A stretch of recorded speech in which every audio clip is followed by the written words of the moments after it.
Hi, ఈరోజు మాకు తెలిసిన స్వాములకు మొత్తం 25 మందికి పురంపోలి ఆనందంగా చేయడం జరిగింది. ఈ స్వాములు ఈరోజు శబరికి వెళ్ళాల్సి ఉండడంతో పొద్దున్నే 4 గంటల నుండి తయారీ మొదలుపెట్టి 7 గంటలలోపు పూర్తి చేశాము. ప్రేమతో భక్తితో వారికి అల్పాహారం అందించాము.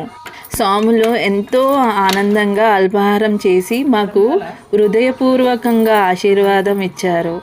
ఆ ఆశీర్వాదమే మా కుటుంబానికి ఒక గొప్ప వరము.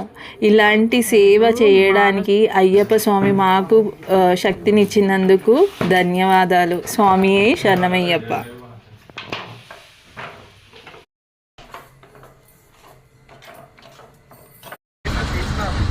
స్వామియే అల్పార్దాత ప్రభువే అల్పార్దాత ప్రభు.